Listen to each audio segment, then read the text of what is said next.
राहणारी जीभ आहे ती जीभ जर कधी दाताने जर एखाद्या वेळेस चुकून जर चावल्या गेली ना नाना दादा तर कोणी दात पाडत नसत. जीभ दाताने चाविली कोणी बत्तीशी पाडली. अरे आपल्याच लेकराकडनं जर एखादा अपराध झाला ना त्यानं दादा तर त्या लेकराला माफ करावं लागतं. अरे आपली मुलगी असेल थोडीफार चुकली असेल तर त्या मुलीला कुठे शिक्षा करायची असते का? तिला अगोदर समजून सांगायचं असतं, तिला माफ करायचं असतं. मुक्ताई म्हणते ताटी उघडा ज्ञानेश्वरा.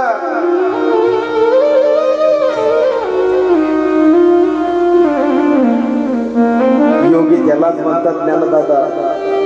बाहेरून चिमुरडी मुक्ताई बोलत होती आणि आतमध्ये मात्र ज्ञानोबारांच्या डोळ्याला मात्र दोन दोन धारा लागल्या. समाधी उत्थान झाली. मुक्ताईचे शब्द जणू कानाच्या विवरातून अगदी हृदयापर्यंत गेले आणि ज्ञानोबारांच्या देखील काळजाचा ठाव घेतला. महाराज हे मुक्ताईचे शब्द आहेत. हे कुणाचे शब्द आहेत? माझ्या मुक्ताईचे शब्द आहेत. महाराज ताटीचे अभंग वाचा, फार गोड आहे. ताटीचे अभंग वाचले ना तर माणसाची सहनशक्ती वाढते, माणसाची धैर्य शक्ती वाढते. महाराज जीवनामध्ये तीच माणसं मोठी होतात जी माणसं सहन करतात. ज्या दगडाने टोले सहन केले ना त्याच दगडामध्ये देवाची मूर्ती घडते. ज्या दगडाने सहन केलं नाही ना तो शेवटी पायरीचा दगड होता. चिमुरडी मुक्ताई समजूत काढते. ज्ञानदादा सुद्धा चिमुरड्या मुक्ताईचे शब्द ऐकून निवृत्तीनाथांना सुद्धा नवल वाटलं. निवृत्तीदादा चिमुरड्या मुक्ताईकडे पाहता का मीच हिला उपदेश केलेला आहे, मीच हिला बोध दिलेला आहे, तिला एवढं ज्ञान कसं आहे? मग निवृत्तीदादांना आठवण झाली की अरे मी जरी हराचा अवतार असलो तरी ही सुद्धा कोण आहे? आधी माया शक्ती कोण आहे? साक्षात परंपा भगवती मा जगदंबा.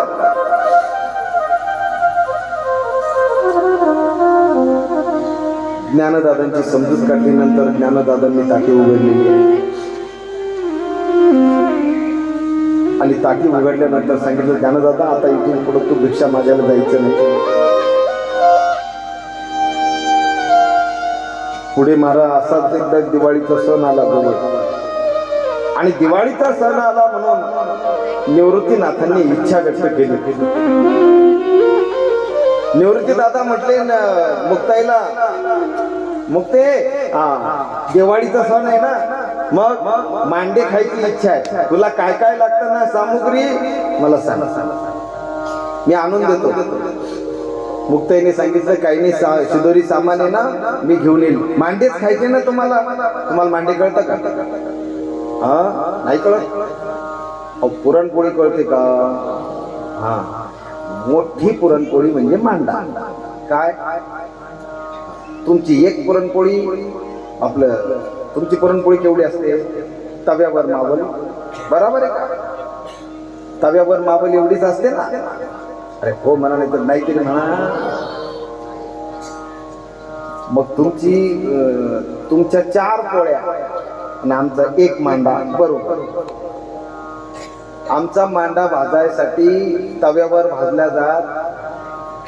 आमचा मांडा जर भाजायचा असेल तर ते कुंभाराकडून कोणाला कोण स्वतंत्र खापर आणावं लागत मोठं आणि घरातल्या चुलीवर नाही चालत ते, बाहेर मोठी चूल. तुम्ही कुरड्या करता ना, कुरड्या करायला तुम्ही कशी मोठी दगडाची 3 दगडाची भली मोठी चूल मांडता तशी चूल करावी लागते मांडा भाजायला. मोठी चूल करावी लागते. तो खापर असतो ते मोठं, ती खालून लाल होतो ते. आणि तो जो मांडा जो असतो ना तो असं लाटून नाही होत तयार, तो या कोपरावर करतात, या कोपरावर असं असं असं असं ते करतात. आमच्या तिकडच्या माता मावल्यानं बरोबर जमत. तुम्ही म्हशाल नुसतं बोलून काय उपयोगी बाबा, आम्हाला खाऊ घालला नाही का? अरे तुम्ही येत नाही शिर्डीला, तुम्ही बरं शिर्डीला आले का आम्ही काय बाबाचा प्रसाद खाऊ घालतो तुम्हाला. तिकडे कधी योग आला असता कधी जर बाबांनी शक्ती दिली तर तुम्हाला नक्की आम्हाला तिथे मांडे मोठे मोठे असतात. आपल्यापेक्षा तिकडे खानदेश भागामध्ये जास्त आहे. खानदेश भाग तिकडं कोकण प्रांतामध्ये किंवा इकडे पुणे जिल्हा वगैरे इकडे जास्त आहे, पण जास्त करून खानदेश भागात जास्त आहे. मग तो मांडा भाजण्यासाठी जे खापर लागतं ना, ते खापर सगळं शिदोरी आणली मुक्ताईने.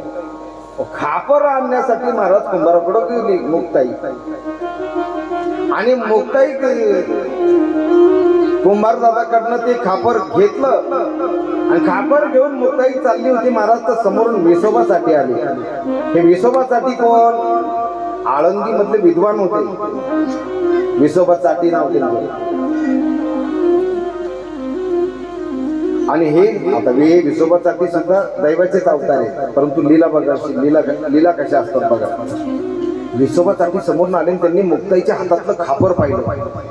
ते खापर चालवलं होतं ना बनवायला, मांडी बनवायचं म्हणून, आणि ते मुक्ताईच्या हातातलं खापर पाहिलं. विसोबासाठी तो विसोबासाठी म्हणजे ब्राह्मणच ते भली मोठी शेंडी, भला मोठा चांगला 150 किलो वजन असेल त्यांचं, असं भला मोठा मोठ्याने आरडला, हे मुक्ते कुठं चालली, इकडे ये.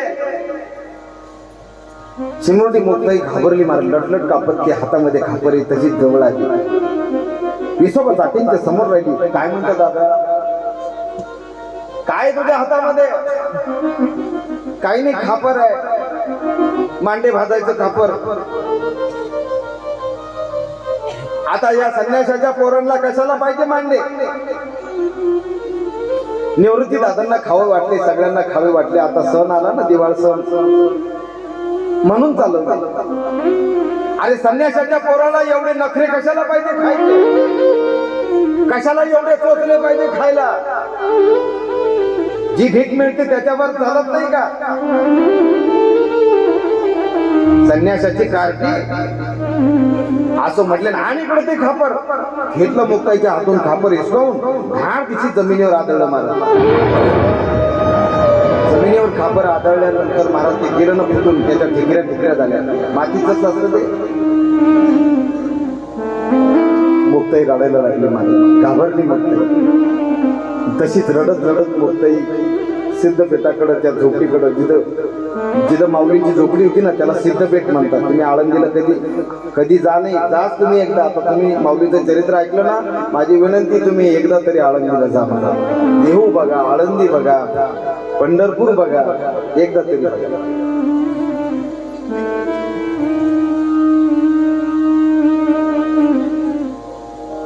तरी तू एक वेळ जाय पंढरीला, ठीक आहे नाही? ज्याला असं वाटतं ना महाराज की सुखरूप असा परमात्मा ज्याला पाहायचा ना, त्याने पंढरपूरला जायचं.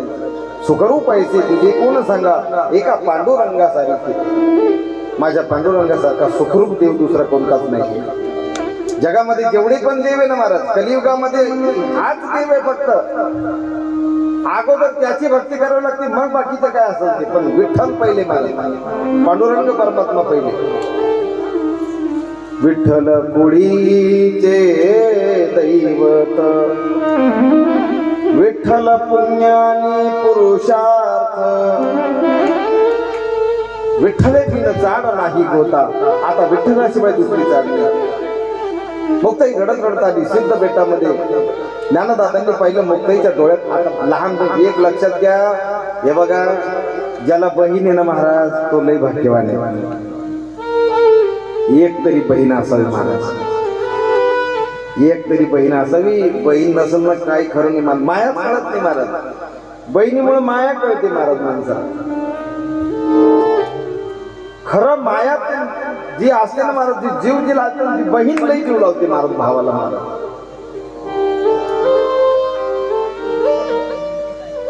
बहीण असो, मुलगी असो, ही पाहिजे माणसाला. ज्याला मुलगी नाही ना महाराज, त्याने देवाला विनंती करायची की या जन्मात मला मुलगी नाही दिली, पण पुढच्या जन्मात दे.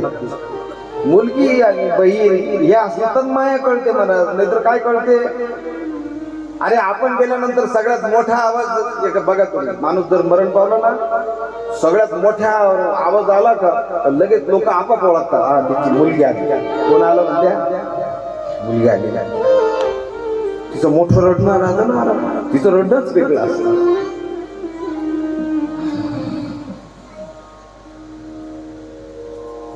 कुडी कन्या पुत्र होती जे सांगला, मुलगी पाहिजे मला. मुलगी जे टाहो फोडून रडते ना महाराज, बापावर एवढं प्रेम जगामध्ये कोणीच करत नाही. बाप नावाचं पात्रच असायचं. त्या बापाला फक्त बाप कोणाला घाबरत नाही गावामध्ये, पण मुलीला घाबरतो मात्र. पण मुलींना माझी विनंती आहे, जो बाप तुमच्यावर एवढं जीवापाड प्रेम करतो ना, त्या बापाची मान आपल्या वागण्यामुळे कधी खाली येईल असं वागू नका. बस माझी एवढी विनंती आहे तुम्हाला सगळ्यांना. माझ्या लेकीसारखे आहे तुम्ही.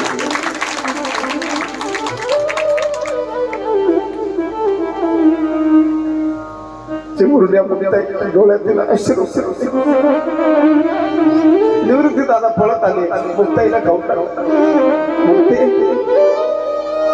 आईला बाबाला मी वचन दिले, मीच तुमचा बाप आहे, मला आईची पण भूमिका करायची, बापाची पण करायची. मुक्ते तुम्ही बघा, स्वतःच्या पत्नीला जरी शिवाय दिल्या ना तर माणसाला काही वाटत नाही, पण आपल्या मुलीबद्दल जर कोणी वाईट बोललं ना तर बापाला कधी सहन होत नाही. मुलगी सासरी जाते, माहेराहून सासरी जाते महाराज. मुलगी सगळं ऐकून घेईन नवऱ्याचं, तिच्या बापाला शिवी देऊन पाहतो मी. मग तिचा अवतार बघा तुम्ही, कशी चंडिका होते. मुलगी बापाला शिवी दिलेलं कधी सहन करत नाही महाराज. तिला तुम्ही 100 शिव्या द्या, ती सहन करी, पण तिच्या बापाबद्दल जर आपण वाईट बोललो ना, सोडणार नाही महाराज.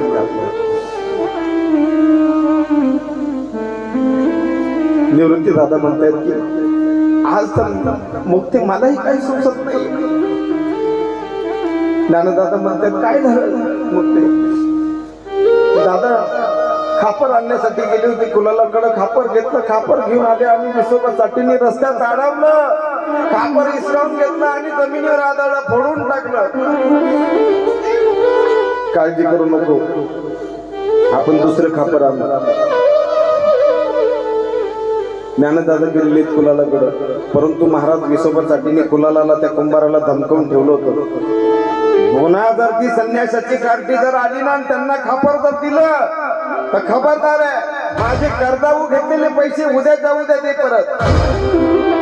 कुंभार घाबरला, माझा कुलाल घाबरला. तो म्हटला नाही देणार. खापर असून सुद्धा नंतर ज्ञानदादा मागायला गेले, मुक्ताई पण मालिक परत मागायला, पण नाही दिलं खापर. तसेच सिद्धबेटाकडे आले. ज्ञानदादा मुक्ताईला म्हणतोय काळजी करू नको, तुला मांडे भाजायचे ना, कर तयारी, सगळी तयारी कर, सामुग्री कर. आणि मुक्ताई कामाला लागलेली महाराज. मुक्ताईने सगळं मांड्याची सगळं पीठ सगळं केलं. हातावर मुक्ताईने मांडे तयार करायला सुरुवात केली. म्हटले ज्ञानदादा, अरे मी मांडे तर तयार केले, पण हे मांडे टाकू कुठं म्हटले? ज्ञानदादा म्हटले टाक माझ्या पाठीवर. ज्ञानदादा खाली वाकलेले आहेत महाराज. ज्ञानदादा खाली वाकले आणि खाली वाकल्यानंतर मुक्ताई कुठे? एकच एवढी नको, इकडं बस, तिकडं तोंड कर पब्लिक कडं, लाईट मार लाल. काय करतो तू एवढ्या बसून? म्हणून एवढ्या वेळ बसून राहिला ना तू, हे सगळं आधी करायचं ना. तू काय करतो काय? तू लक्ष करायचं.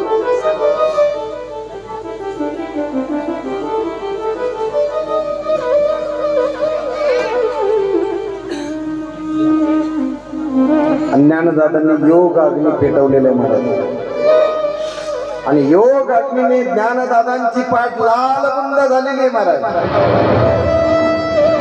आणि लालबुंद झालेली पाठ आहे महाराज. आणि ती पाठ मुक्ताईने पाहिली आणि मुक्ताईला भीती वाटायला लागली. ज्ञानदादांच्या डोळ्यामध्ये पाहिलं तर डोळे सुद्धा लालबुंद डोळे होते महाराज.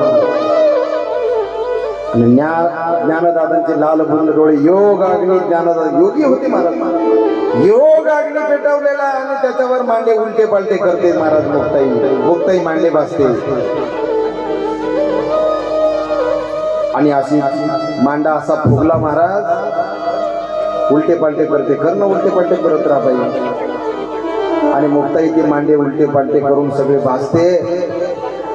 ज्यावेळेस महाराज ती मांडे तयार करत होते, मुक्ताई ज्ञानदादाची तव्यासारखी, अशी लाल तव्यासारखी झालेली पाठ आणि हा सगळं म्हणजे विसोबासाठीला वाटलं की खापर दिलं नाही, पोरं कसे मांडे करतात म्हणून विसोबासाठी पाहायला आला आणि दरवाजातून विसोबासाठीने पाहिलं.